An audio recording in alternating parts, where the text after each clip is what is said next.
Everyone, welcome to fluent learning. और आज के इस वीडियो में हम कंटिन्यू करेंगे क्लास 8 हिस्ट्री की बुक का chapter number 1 introduction how when and where. इस चैप्टर का पार्ट नंबर 1 मैंने अपने चैनल पे ऑलरेडी अपलोड कर दिया, वो जाके देख सकते हैं। इसमें हम पेज नंबर 2 के पहले पैराग्राफ से स्टार्ट करेंगे। तो इधर क्या लिखा है कि जैसे हमने पिछले पार्ट में पढ़ा था, पिछले जिस चैप्टर के पार्ट में पढ़ा था उसमें हमने ये पढ़ा था कि हिस्टोरिकल क्वेश्चंस क्या होता है एंड हिस्टोरियंस जो हैं कौन से तरीके की डेट निकालते हैं एंड जो डेट है वो क्यों इम्पॉर्टेंट है। तो इधर ये लिखा है कि सारे के सारे जो हिस्टोरिकल क्वेश्चंस हैं वो हमें क्या कहते हैं, वो हमेशा जो हिस्ट्री के जो डेट्स हैं वो एक पर्टिकुलर डेट नहीं बताई जा सकती, ठीक है, या फिर एक पर्टिकुलर ईयर या मंथ नहीं बताया जा सकता। मतलब क्या होता है कि जैसे अगर आपको बताना है कि अगर एक राजा जो है, एक राजा कभी बना, ठीक है, मतलब एक जो पर्सन है वो राजा कब बना, उसे राजा कब किस दिन बनाया गया, तो उसका आप मंथ या फिर ईयर फाइंड आउट करके निकाल सकते हो कैसे ना कैसे, किन्हीं भी रिकॉर्ड से, ठीक है, इंस्क्रिप्शन हो, मैन्यूस्क्रिप्ट हो, टेक्स्ट हो, ठीक है, किन्हीं भी चीज़ों से पता लगा के लिख सकते हो कि कब राजा उसको बनाया गया था। पर अगर आपको ये पता लगाना हो कि इंडिया में लोगों ने चाय पीना कभी शुरू किया, तो क्या आप उसे एक दिन बता सकते हो उसका कि इस साल या फिर इस दिन इस टाइम पर या फिर इस मंथ में इंडिया के सभी लोगों ने ये सोचा था कि हम चाय पीना शुरू करेंगे? ऐसा थोड़ा ही ना हुआ था, है ना। तो चाय एक बंदे ने अगर किया होगा कि उसके पानी जब वो पी रहा होगा तो उसके पानी में टी लीफ गिर गई होगी, ठीक है, तो उसने जब टी लीफ वाला पानी पिया तो उसको अच्छा लगा होगा, उसको टेस्ट, तो उसने अपने दूसरे दोस्तों को भी बताया जाके कि ऐसे टी लीफ जो है उसको पानी में डाल के पियो तो उसका अच्छा टेस्ट आता है। तो ऐसे उन्होंने बहुत सारे लोगों तक वो ये न्यूज़ फैली होगी कि अगर तुम ऐसे टी लीफ को पानी में डाल के पियो तो वो अच्छी लगती है, ठीक है। तो ऐसे बहुत ज़्यादा टाइम लगा जब सभी इंडिया के जो सारे लोग हैं उन्होंने चाय पीना शुरू किया। तो इंडिया के सभी लोगों ने एक फाइन दिन, मतलब एक दिन बैठ के ये नहीं सोचा था कि अभी हम इंडिया में जितने भी लोग हैं चाय पीना शुरू करेंगे, ऐसा नहीं था, ठीक है। उन्होंने धीरे धीरे दूसरे लोगों को बताया एंड उन्होंने उसका टेस्ट डेवलप किया, मतलब उन्होंने उसका उसको और इन्हांस करने की कोशिश की, उसमें शुगर डाली एंड वगैरह वगैरह भी किया, ठीक है। There can be no one clear date for a process such as this, ठीक है। तो ऐसे दूसरे प्रोसेस हैं, मतलब सिर्फ चाय का नहीं, दूसरे जो प्रोसेसेस हैं उनमें भी कुछ ऐसा ही लगा। जैसे जो रिलीजन है, जो कोई भी रिलीजन आया जिसने भी ये फाइंड आउट किया होगा रिलीजन, तो उसने दूसरे लोगों को बताया होगा एंड वो रिलीजन जो है बाकी लोगों ने भी फॉलो करना शुरू किया होगा। तो ऐसे जो प्रोसेस होता है वो एक क्लियर डेट नहीं बताई जा सकती कि इस डेट पर इस दिन पर लोगों ने ये चाय पीना शुरू किया, ये करना शुरू किया, ऐसे नहीं होता ना, उसको बहुत टाइम लगता है उस प्रोसेस को इम्प्लीमेंट होने में, ठीक है। Similarly we can not fix one single date on which British rule establish और द नेशनल मूवमेंट स्टार्टेड और changes took over within the economy and society. अब देखो कि ऐसे ही इस तरीके से ही हम एक सिंगल डेट नहीं बता सकते जिस दिन ब्रिटिश रूल जो था वो स्टेब्लिश हुआ था। क्योंकि ब्रिटिशर्स आए, उन्होंने अपनी कंपनी बनाई, फिर उन्होंने डोमिनेशन का प्रोसेस शुरू किया, धीरे धीरे उन्होंने स्टेप वाइज अपने सारी जो प्रोसेसेस थे वो किए, फिर जाके उन्होंने इंडिया पे राज किया। तो आप कोई एक डेट नहीं बता सकते हो जिस दिन ब्रिटिश रूल जो था पूरी की पूरी इंडिया में आया, ठीक है, या फिर जब नेशनल मूवमेंट जो थी वो स्टार्ट हुई। नेशनल मूवमेंट को आप ये नहीं बोल सकते कि इस डेट पे हुई थी, आप ईयर बता सकते हो नेशनल मूवमेंट्स का। मतलब जैसे नेशनल मूवमेंट वो मूवमेंट होती है जो कि ब्रिटिशर्स के खिलाफ लड़ी गई थी, ठीक है। तो ब्रिटिशर्स के खिलाफ जो मूवमेंट्स हुई थी, जो एक्टिविटीज़ हुई थी, जो एक्ट्स हुए थे, उनको आप ईयर के थ्रू बता सकते हो कि इस ईयर में स्टार्ट हुई थी, पर आप एक फिक्स्ड डेट नहीं बता सकते, क्योंकि एक ने सोचा होगा, फिर उसने दूसरे बाकी पार्टिसिपेंट्स को लिया होगा, वॉलंटियर्स को लिया होगा, ठीक है। तो ऐसे आप इन चीज़ों के फिक्स्ड डेट नहीं बता सकते हो।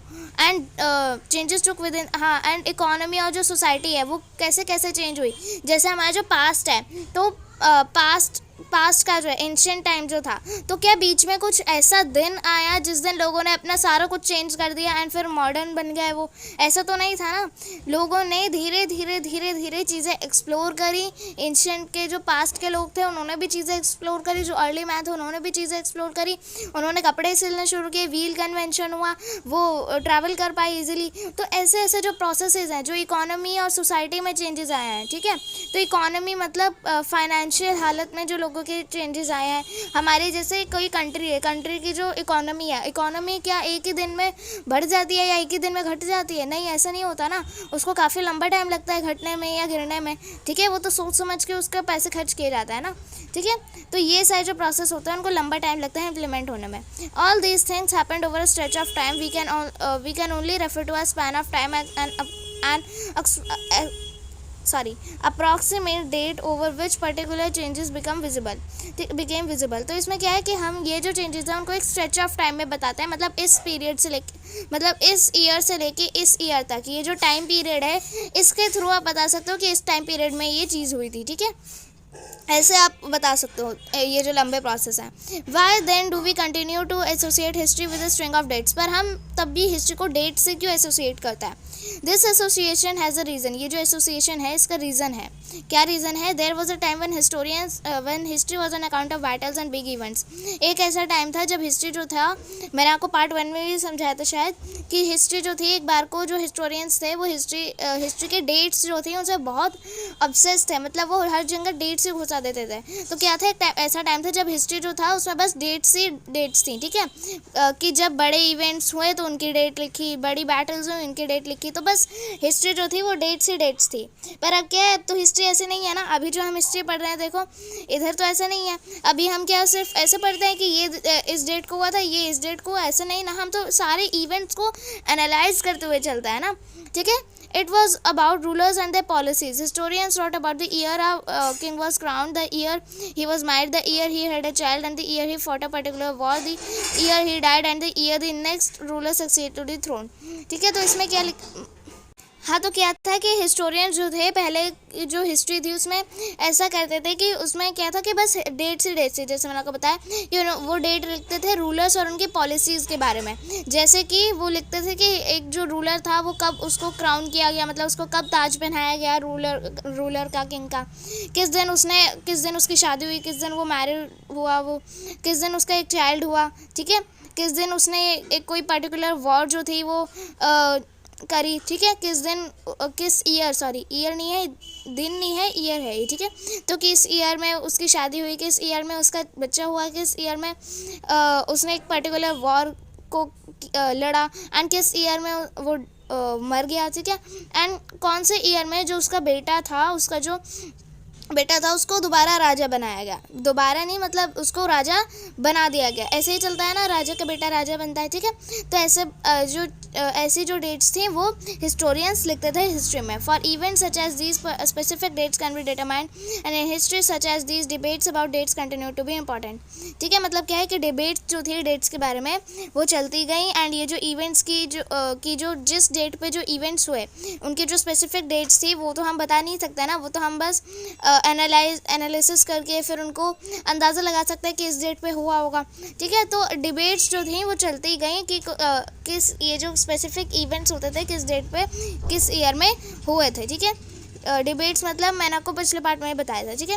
As you have seen in the history text books of the past 2 years, historians now write about a host of other issues and other questions, ठीक है। they look at how people earn their livelihood and what they produce, how cities developed and markets came up, how kingdoms were formed and new ideas spread, and how culture and society changed। तो अब ये जो historians है किन किन चीज़ों के बारे में लिखता है, आपने अपने पिछली 2 हिस्ट्री की बुक्स में भी पढ़ा है कि हिस्टोरियंस जो थे वो किसके बारे में लिखते थे। मतलब पहले तो बस डेट लिखते थे कि रूलर इस दिन उसकी शादी हुई, इस दिन उसने पर्टिकुलर वॉर को लड़ा, एंड किस दिन उसकी डेथ हुई, किस ईयर में उसकी डेथ हुई, ठीक है। तो ऐसे ही था। पर अब क्या है, हिस्टोरियंस क्या लिखते हैं, हिस्टोरियंस अलग अलग इशूज़ के बारे में लिखते हैं, अलग अलग प्रॉब्लम्स जो कि पास्ट में हुई थी उसके बारे में लिखते हैं, और दूसरे क्वेश्चंस का मतलब कि जो ऑर्डिनरी लोग थे, रूलर को छोड़ के जो ऑर्डिनरी नॉर्मल लोग थे, जो उनकी प्रजा थी वो कैसे जीती थी, उनका क्या पर्सपेक्टिव था जीने का, उनका क्या नज़रिया था, ठीक है।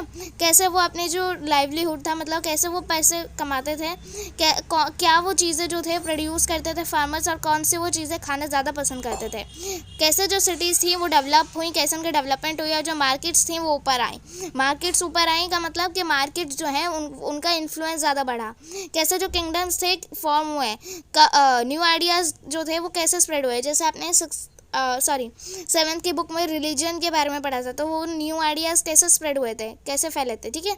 एंड कल्चर जो कल्चर और सोसाइटी थी वो कैसे चेंज हुई, ठीक है। तो ये सारे क्वेश्चंस भी एंड ये सारे इन्फॉर्मेशन भी हिस्टोरियंस अब हिस्ट्री में लिखते हैं डेट्स को छोड़ के, ठीक है। अब हमने ये तो पढ़ लिया कि डेट्स क्यों इंपॉर्टेंट है। डेट्स इसलिए इंपॉर्टेंट है ताकि हम इवेंट्स के बारे में जान सकें एंड हमारी जो क्यूरियोसिटी है उसको क्लियर कर सकें, ठीक है। हमारी जो हिस्ट्री के बारे में क्वेश्चंस हैं, हिस्टोरिकल क्वेश्चंस हैं, उनको हम क्लियर कर सकें।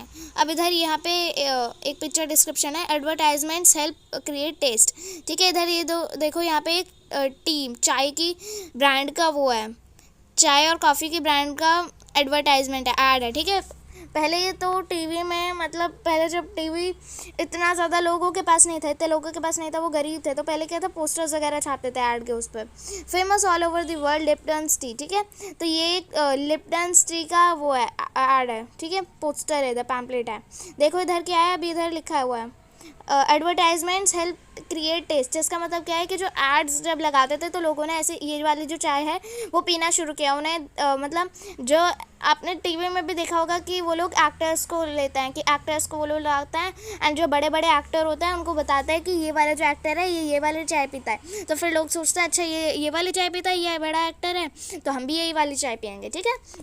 तो अभी देखो यहाँ पे भी एक प्रिंस को खड़ा किया, ये कौन है, ये है प्रिंस आर्थर, क्वीन विक्टोरिया के बेटे हैं प्रिंस आर्थर, ठीक है, थर्ड सन, ठीक है। तो अभी हम पढ़ते हैं, old advertisement help us understand how markets for new products were popularise. तो ये जो पुरानी एडवर्टाइजमेंट है वो हमें ये जानने में हेल्प करती है कि जो मार्केट्स हैं वो कैसे नए नए जो प्रोडक्ट्स आते थे, जो नए प्रोडक्ट्स जो थे वो क्रिएट जो होते थे उनको वो कैसे पॉपुलर बनाती थी। क्योंकि जो नए नए प्रोडक्ट्स आए हैं वो तो बाकी लोगों को नहीं बताओगे ना कि ये नया प्रोडक्ट आया है, कल ही लॉन्च हुआ है, तो हमें ये नहीं पता होगा कि ये जो प्रोडक्ट है नया नया आया है। तो वो जो नए प्रोडक्ट्स होते थे तो उनको पॉपुलराइज करने के लिए, उनको लोगों तक पहुँचाने के लिए क्या किया जाता था, एड्स बनाए जाते थे, ठीक है। तो ये जो ओल्ड एडवर्टाइजमेंट है वो हमें ये समझाती है, मतलब हमें ये समझने में हेल्प करती है कि जो पुराने तरीके की मार्केट्स थी वो कैसे अपने जो प्रोडक्ट्स थे, जो नए प्रोडक्ट्स उन्होंने क्रिएट किए हैं वो कैसे उनको पॉपुलराइज करती थी, ठीक है। ये जो एडवर्टाइजमेंट है ये 1922 की है। कब की, 1922 की है। For Lipton T suggest that royalty all over the world is associated with this T, ठीक है। तो इधर क्या लिखा है कि जैसे जो बाकी प्रोडक्ट्स भी होता है, आपने टीवी वगैरह में देखा होगा, तो वो क्या करता है, वो बताता है कि ये जो चाय है या फिर ये जो पर्टिकुलर आइटम है, अगर ये आपने अपने घर में रखी तो क्या होगा, आपको लोग अमीर समझेंगे। जैसे आरओ वगैरह का, फर्नीचर वगैरह का ऐड आता है तो उसमें क्या करता है, वो बहुत हाई फाई तरीके की चीज़ें बताता है कि ये जो मतलब टैप है सेंसर्स वाली, ठीक है। तो आगे अपना हैंड करोगे एंड उसमें टैप में से पानी और अपने आप ही निकलेगा, ठीक है। तो ऐसे क्या है, ऐसे लग्जरी टाइप फीलिंग दिखाती है, वो रॉयल्टी टाइप फीलिंग दिखाती है। तो वैसे ही जो पिछले एडवर्टाइजमेंट थी, पुरानी एडवर्टाइजमेंट थी, वो भी कुछ ऐसे ही दिखाती थी। एंड ये जो लिप्टन टी है वो ये बताती है कि अगर आप लिप्टन टी पीते हो तो मतलब आप रॉयल हो, ठीक है। पर ऐसा तो नहीं है, पर वो अपने टी जो है उनकी उसे फेमस करने के लिए वो ऐसा बता रहे हैं, ठीक है, कि अगर आप लिप्टन टी पियोगे तो आप बहुत रॉयल हो, ठीक है, ऐसे बता रहे हैं वो। All over the world is associated with this T, मतलब जो रॉयल, मतलब जितने भी रॉयल लोग हैं वो यही चाय पीते हैं, ठीक है। इन द बैकग्राउंड, आप कैसे ये बता रहे हैं कि बैकग्राउंड में एक जो कि आउटर वॉल है, ठीक है, बैकग्राउंड में ये जो इधर की वॉल है ना, ये क्या है, एक इंडियन मॉन्यूमेंट की वॉल है, ठीक है। Background you see the outer wall of an Indian palace, ठीक है, एक इंडियन पैलेस की ये आउटर वॉल है, ठीक है। वाइल इन द फोरग्राउंड, मतलब आगे अगर आप देखो उसके वॉल के आगे तो आपको दिखेगा seated on a horse back is the third son, मतलब ये जो आगे बैठा है ना ये ब्रिटिशर, ठीक है। तो ये कौन है, ये जो हॉर्स पे बैठे हैं ये है थर्ड सन क्वीन विक्टोरिया के, ब्रिटेन की जो रानी थी, ब्रिटेन की जो क्वीन थी क्वीन विक्टोरिया, उनके थर्ड सन, उनके तीसरे बेटे Prince Arthur, who was given the title of Duke of Connaught, ठीक है। तो ये आपको पेपर में पूछा जा सकता है, ठीक है। तो ये इंपॉर्टेंट है, आपको लर्न करना है कि प्रिंस आर्थर जो कि थर्ड बेटे थे क्वीन विक्टोरिया के, ब्रिटेन की जो रानी थी, उनको कौन सा टाइटल दिया गया था, ड्यूक ऑफ कन्नॉट का टाइटल, ठीक है। चलिए अभी देखिए कि यहाँ पे इन्होंने प्रिंस आर्थर की फ़ोटो लगाई है ताकि वो ऐसा क्लियर कर सकें कि हाँ, ये जो लिप्टन टी है, अगर आप लिप्टन टी को पीते हो तो आप भी रॉयल हो, क्योंकि सारे जो रॉयल लोग हैं वो लिप्टन टी ही पीते हैं। ठीक है, लिप्टन टी का तो शायद अभी भी ऐड आता है, पर वो दूसरा ब्रांड है कुछ। ठीक है, अभी हम पढ़ेंगे विच डेट्स। ठीक है, तो विच डेट्स का क्या मतलब है कि अभी हमने ये तो पढ़ लिया कि डेट्स जो है इंपॉर्टेंट है, क्यों इंपॉर्टेंट है।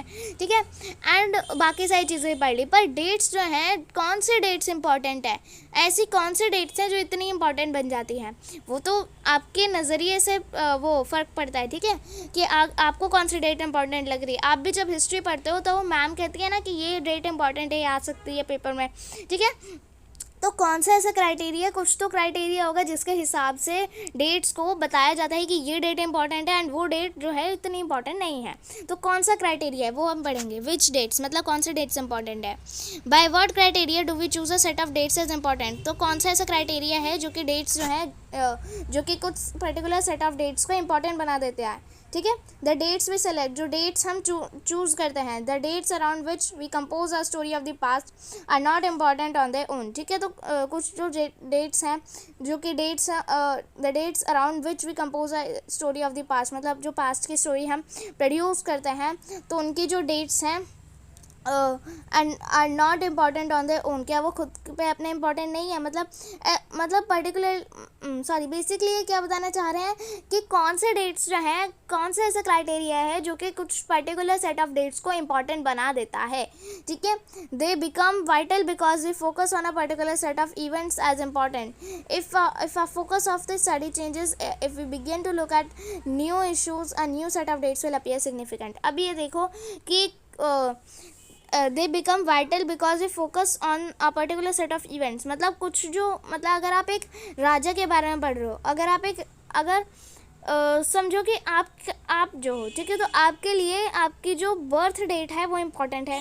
ठीक है, पर वैसे ही कोई दूसरा पर्सन है, उसके लिए उसकी बर्थ डेट इम्पॉर्टेंट है। एंड कोई ऐसा पर्सन है जिसको आप नहीं जानते, तो क्या उसकी बर्थ डेट आपके लिए इम्पॉर्टेंट है? नहीं होगी ना, क्योंकि आपके लिए अपनी बर्थ डेट मैटर करती है। ठीक है, आपके पर्सपेक्टिव से आपकी बर्थ डेट जो है वो एक इम्पॉर्टेंट डेट है। वहीं अगर आप कोई ऐसा पर्सन है जिसको आप नहीं जानते, कोई स्ट्रेंजर है, तो क्या उसकी बर्थ डेट आपके लिए इम्पॉर्टेंट है? नहीं है ना।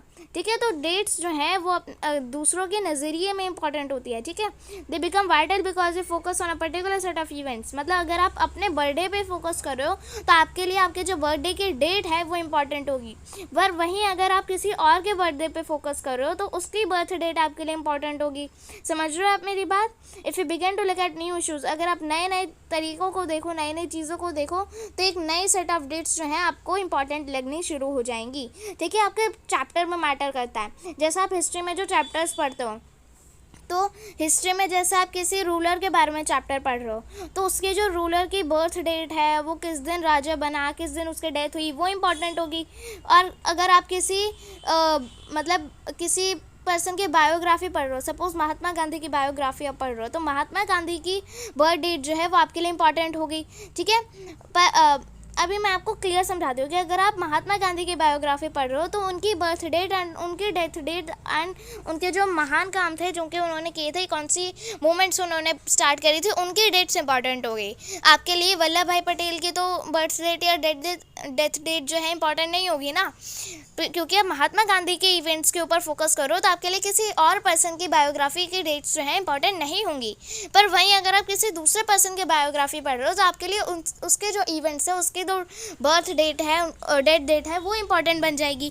तो वही आपके फोकस पर डिपेंड करता है। ठीक है, कंसिडर एन एग्जाम्पल। अगर यहाँ पे दूसरा भी एग्जाम्पल आपको दिया है, in the histories written by British historians in India, जो कि हिस्ट्री ब्रिटिश हिस्टोरियंस ने लिखी है इंडिया में। ठीक है, इंडिया में जो ब्रिटिश हिस्टोरियंस ने हिस्ट्री लिखी है, ठीक है, the ruler of each governor general was important. ठीक है, मतलब ब्रिटिशर्स अपनी हिस्ट्री लिख रहे हैं तो ब्रिटिशर्स अपने बारे में गुणगान गाएंगे ना अपने, तो ठीक है, ब्रिटिश जब अपनी हिस्ट्री खुद लिखेंगे, जब आप अपनी हिस्ट्री खुद लिखो, जैसे आप हो, ठीक है, तो आप अपने बारे में जब लिखोगे तो आप अपने बारे में अच्छी बातें बताना ज़्यादा पसंद करोगे ना, बुरी बातें थोड़ी। ठीक है, तो वैसे ही ब्रिटिश हिस्टोरियंस जो थे वो जब हिस्ट्री लिखते थे तो ब्रिटिशर्स के बारे में अच्छी अच्छी बातें बताते थे। ठीक है, तो जो जो हिस्ट्री ब्रिटिश हिस्टोरियंस ने लिखी इंडिया में, उसमें हर गवर्नर जनरल का जो रूल था उसको इम्पोर्टेंट बताया गया। ठीक है, ये जो हिस्ट्री थी वो किस रूलर से स्टार्ट हुई? पहला जो गवर्नर जनरल था वॉरेन हेस्टिंग, ये इंपॉर्टेंट है। ठीक है, who was the first governor general of India? Warren Hastings. ठीक है, it is very very very important. ठीक है, तो first governor general Warren Hastings, उनकी स्टोरी शुरू होती है एंड एंड होती है लास्ट वाइसरॉय। लास्ट वाइसरॉय कौन था? Lord Mountbatten. कौन था? Lord Mountbatten. ठीक है, ये भी इंपॉर्टेंट है। Warren Hasting first governor general and last viceroy of India Lord Mountbatten. ठीक है, in the separate chapters we read about the deeds of other Hasting. अभी देखो यहाँ पे सारे जो डलहौजी वगैरह जो हैं, जो ब्रिटिश गवर्नर जनरल थे या फिर वाइसरॉयज थे, तो उनके बारे में हर पर्सन की हिस्ट्री लिखी थी। ठीक है, और उन सभी के रूल को इंपॉर्टेंट बताया गया था जो हिस्ट्री ब्रिटिश हिस्टोरियंस ने लिखी थी। तो उसमें तो ब्रिटिशर्स को ही अच्छे बताएंगे ना। It was seemingly never ending succession of governor general और वाइसरॉय। मतलब एकदम ऐसा लगता था कि नेवर एंडिंग सक्सेशन है, मतलब एक के बाद एक गवर्नर जनरल और वाइसरॉय आता ही गया। ठीक है, all the dates in these history books were linked to these personalities, to the activities, policies, achievements. ठीक है, इनकी जो डेट्स थी, मतलब अगर आप डलहौजी या फिर वॉरेन हेस्टिंग के बारे में पढ़ रहे हो तो वॉरेन हेस्टिंग के जो डेट्स हैं, उनके जो इवेंट्स हैं, उनके बारे में उनके जो इवेंट्स की डेट्स थी वो आपके लिए इंपॉर्टेंट मानी जाएंगी। वहीं अगर आप डलहौजी के बारे में पढ़ रहे हो, लॉर्ड डलहौजी के बारे में पढ़ रहे हो, तो आपके लिए उसके इवेंट्स की डेट्स इंपॉर्टेंट हो जाएगी। ठीक है, तो ये डिपेंड करता है ऑल द डेट। हाँ ठीक है, तो ये जो जितनी भी इनकी जो हिस्ट्री की बुक्स थी ब्रिटिश हिस्टोरियंस की, वो सारी पर्टिकुलर डेट्स जो थी वो ये जो फेमस पर्सनालिटीज़ थी ये सारी, ठीक है, इनसे रिलेटेड थी, उनकी एक्टिविटीज़ से रिलेटेड थी, उन्होंने जो चीज़ें करी, उनकी पॉलिसीज से, ठीक है, उनके अचीवमेंट्स, उन्होंने क्या क्या अचीव किया था, क्या क्या हासिल किया था। It was as if they as it हाँ, इधर क्या लिखा है कि ऐसा वो लिखते थे कि जैसे कि दूसरे लोगों की लाइफ इन सारे वाइसरॉय और गवर्नर जनरल जो है, इनकी लाइफ से हटके कोई दूसरी दुनिया ही नहीं है, किसी की लाइफ इनकी लाइफ से हटके कुछ है ही नहीं। ठीक है, वो ऐसे तरीके से लिखते थे कि वो क्या करते थे, बस गवर्नर जनरल के बारे में लिखते जा रहे हैं, वाइसरॉय के बारे में लिखते जा रहे हैं, एंड जो ऑर्डिनरी लोग हैं, उनकी जो जनता है, उसके बारे में वो लिखते ही नहीं थे।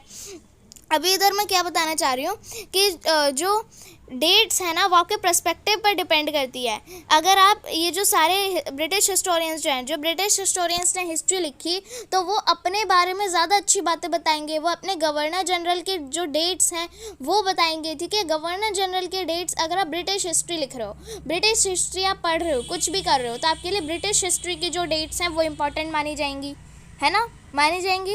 एंड वहीं अगर आप दूसरी ओर जो ऑर्डिनरी लोग हैं, जो इंडियन लोग हैं, ठीक है, जो इंडियन लोग थे ब्रिटिश रूल में, जो इंडियन लोग थे, तो इंडियन लोग जो हैं, अगर आप इंडियन लोगों की हिस्ट्री के पर्सपेक्टिव से पढ़ो तो क्या होगा कि आपके लिए उनकी डेट्स इंपॉर्टेंट हो जाएंगी कि किस दिन उन्होंने ये एक्ट शुरू किया था, किस दिन उन्होंने ब्रिटिशर्स को डराया था, किस दिन जो है ब्रिटिशर्स जो थे, किस मतलब पर्टिकुलर डेट पे तो नहीं, पर किस तरीके से वो भागे, क्या किया था इंडियंस ने। ठीक है, तो अगर आप इंडियंस के पर्सपेक्टिव से हिस्ट्री को देखो, हिस्ट्री काफ़ी सारी है ना, हिस्ट्रीज तो क्या एक ही बंदे की तो हिस्ट्री नहीं है, बहुत सारे लोग हैं, तो उनके अलग अलग पास्ट रहे होंगे। क्या आपका और मेरा पास्ट सेम है? नहीं, आपके कोई पास्ट की अलग स्टोरी रही है, मेरी कोई पास्ट की अलग स्टोरी रही है। तो ब्रिटिशर्स के नज़रिए से उनके पास्ट की कोई अलग स्टोरी है, एंड उनके लिए कोई दूसरे सेट ऑफ डेट्स जो इंपॉर्टेंट बन जाते हैं, एंड इंडियंस के पर्सपेक्टिव से उनकी कोई दूसरी हिस्ट्री रही थी, एंड उनके लिए कोई दूसरी डेट्स जो हैं इंपॉर्टेंट मानी जाती हैं। ओके, आए समझ में? होप आपको समझ में आ रहा हो। Can we not write about the history of this period in a different way? क्या ये जो ब्रिटिश हिस्टोरियंस ने जो हिस्ट्री लिखी, क्या वही सेम हिस्ट्री हम किसी दूसरे तरीके में नहीं लिख सकते? क्या हम किसी और एक्टिविटीज़ पर फोकस करके, या फिर डिफरेंट ग्रुप और क्लासेस जो थी इंडिया में, उनके ऊपर फोकस करके, उन इंडियन सोसाइटी के जो लोग थे उनके ऊपर फोकस करके उनकी हिस्ट्री नहीं लिख सकते, गवर्नर जनरल की हिस्ट्री को छोड़ के? ठीक है, तो हम लिख सकते हैं, पर अगर हम उनकी हिस्ट्री, उनकी जो इंडियन हिस्ट्री को अगर हम लिखें ब्रिटिशर्स के पर्सपेक्टिव को हटा के, तो हमारे लिए कोई दूसरी सेट ऑफ डेट्स इंपॉर्टेंट मानी जाएंगी। जब हम हिस्ट्री को लिखते हैं, कोई स्टोरी लिखते हैं, तो हम क्या करते हैं कि हम उसको चैप्टर्स में डिवाइड कर देते हैं, चैप्टर 1, चैप्टर 2। आपकी जो ये बुक है हिस्ट्री की, वो भी चैप्टर 1, चैप्टर 2, चैप्टर 3 में डिवाइडेड है ना। कोई स्टोरी बुक आप पढ़ते हो, उसमें भी चैप्टर 1, चैप्टर 2 होता है। ठीक है, तो हम उसको चैप्टर्स में डिवाइड कर देते हैं। पर क्यों करते हैं हम ऐसा? It is to give each chapter some coherence. तो इसमें क्या है कि हम एक एक चैप्टर में डिवाइड कर देंगे तो एक एक चैप्टर जो है आपके लिए इंपॉर्टेंट हो जाएगा, ठीक है। अगर एक चैप्टर है, एक चैप्टर में जैसे ये वाला चैप्टर है, इस चैप्टर में आप इंट्रोडक्शन पढ़ रहे हो, तो इस चैप्टर में आप इंट्रोडक्शन पढ़ रहे हो, तो ये जो चैप्टर है आपके लिए इंपॉर्टेंट माना जाएगा। किस पर्सपेक्टिव से? क्योंकि इसमें आप इंट्रोडक्शन पढ़ रहे हो। वहीं दूसरे ओर अगर आप नेक्स्ट चैप्टर पढ़ोगे, तो अगर कोई ट्राइबल्स का चैप्टर पढ़ोगे आप, तो ट्राइबल्स के चैप्टर में क्या होगा कि आपके लिए ट्राइबल्स की जो हिस्ट्री है इंपॉर्टेंट बन जाएगी, ठीक है। तो ये है, it is to tell a story in the way that makes some sense and can be followed. In this process we focus only on those events that help us to give shape to the story I was telling. In the histories that revolve around the life of British Governor General, the activities of Indian। अभी यहाँ पे क्या लिखा है कि जो मैंने आपको जैसा बताया कि ब्रिटिश हिस्टोरियंस के हिसाब से उनकी हिस्ट्री इंपॉर्टेंट है, इंडियंस के हिसाब से उनकी हिस्ट्री इंपॉर्टेंट है। तो जब ब्रिटिश हिस्टोरियंस ने इंडिया की हिस्ट्री लिखी तो उन्होंने बस गवर्नर जनरल्स एंड वाइसरॉय और अपने गुणगान ही गाए, पर वहाँ पे इंडियन लोगों के लिए, इंडियन लोग जो थे जिन पे वो राज कर रहे थे, उनके बारे में तो कोई चीज़ ही नहीं थी, ठीक है। एंड उन्होंने अपनी चीज़ें जो थी, उनके जो थॉट्स थे वो कैसे उन्होंने बाहर लेके आए, वो कैसे अपनी दुनिया को बताएंगे, जब उन्होंने हिस्ट्री में इंडियन लोगों का पर्सपेक्टिव डाला ही नहीं। पर्सपेक्टिव मतलब देखने का नज़रिया, दुनिया को देखने का नज़रिया डाले ही नहीं। What when do we do, ठीक है, फिर हम क्या करते हैं? Clearly we need another format of history. इसलिए हमें क्या चाहिए कि ब्रिटिश हिस्ट्री को हटा के हमें अपनी इंडियन हिस्ट्री पढ़ते हैं। हम इंडियन हिस्ट्री इसलिए पढ़ते हैं क्योंकि हमें इंडियन लोग जो हैं वो क्या सोचते थे ब्रिटिशर्स के बारे में, वो भी जानना इंपॉर्टेंट है ना। This would mean that the old dates will no longer have the significance they earlier had. The new set of dates will become more important for us to know. ठीक है, इसलिए क्या था कि जो ब्रिटिश हिस्टोरियंस की जो dates थी, जो उन्होंने हिस्ट्री लिखी थी, उसकी जो डेट्स थी, इसलिए तब हमारे लिए वो इंपॉर्टेंट नहीं रहेंगी। देखो मैं क्या बताना चाह रही हूँ, जब आप ब्रिटिश हिस्ट्री पढ़ोगे तो आपके लिए ब्रिटिश डेट्स जो थी वो इंपॉर्टेंट बन जाएंगी, पर जब आप इंडियन हिस्ट्री, इंडियन लोगों के पर्सपेक्टिव से पढ़ोगे तो आपके लिए इंडियन डेट्स जो है इंपॉर्टेंट बन जाएगी। ओके, तो क्लियरली बस यही है, ये जो डेट्स वाला टॉपिक था, इसमें बस यही है कि पर्सपेक्टिव के टाइप से डेट जो हैं वो इंपॉर्टेंट डेट जो हैं वो चेंज होती है, ठीक है। अगर आप किसी और नज़रिए से, किसी और इवेंट के नज़रिए से आप पढ़ रहे हो तो आपके लिए उस इवेंट की डेट्स इंपॉर्टेंट हो जाएंगी, पर अगर आप कहीं दूसरी और किसी और इवेंट के बारे में पढ़ रहे हो, न्यू इश्यूज़ को वो करोगे, एक्सप्लोर करोगे, तो आपके लिए एक new set of dates important बन जाएगा। अभी तो देखो, चलिए, वॉरेन हेस्टिंग का फर्स्ट गवर्नर जनरल बना 1773 में, ठीक है। ये वॉरेन हेस्टिंग की ये फ़ोटो है। ओके, चलिए, इधर क्या लिखा है? While history books narrated the deeds of, जब की जो हिस्ट्री बुक्स हैं वो क्या बताती थी? वो बस अच्छे डीड्स, मतलब अच्छे कारनामे जो गवर्नर जनरल्स ने किए थे उनके वो लिखती है, ठीक है। Biographies glorified them as persons, painted projected them as powerful figures. तो क्या था कि जो ब्रिटिशर्स जो थे वो अपनी हिस्ट्री के बुक्स जब लिखते थे तो क्या करते थे? अपने गवर्नर जनरल की अच्छी बातें लिखते थे। उनकी जो बायोग्राफीज थी, गवर्नर जनरल्स ऑफ वाइसरॉयज़ की, जो ब्रिटिशर्स की, वो क्या था? उनकी जो बायोग्राफीज थी, उनकी जो जीवन कथा थी, उसमें क्या था? उनको एक बड़ा अच्छा पर्सन के उनको बहुत अच्छे पर्सन के तरीके से उनको बताया जाता था, ठीक है। और जो उनकी पेंटिंग्स बनाई जाती थी उनको बहुत पावरफुल फिगर बताया जाता था। मतलब जैसे वॉरेन हेस्टिंग की जो पेंटिंग है, इसमें क्या बताया जा रहा है कि वॉरेन हेस्टिंग जो है बहुत पावरफुल पर्सन था, ठीक है, बहुत पावरफुल फिगर थे। एंड इसलिए ये बोल रहे हैं कि पेंटिंग्स जो थी, जो वो अपने पेंटिंग्स बनवाते थे, तो वो ऐसे बोलते थे कि हमारी कुछ ऐसी पेंटिंग बनाओ जिसको देखते ही लोगों को लगे कि ये जो पर्सन है बहुत पावरफुल पर्सन था, ठीक है। समझ रहे हो? होपफुली आपको ये चैप्टर जो है, जितना मैंने आपको समझाया वो समझ में आया हो। एंड आप अगर आपकी एक्सप्लेनेशन अच्छी लगी हो तो प्लीज़ लाइक करिए एंड चैनल को सब्सक्राइब करिए। Thank you.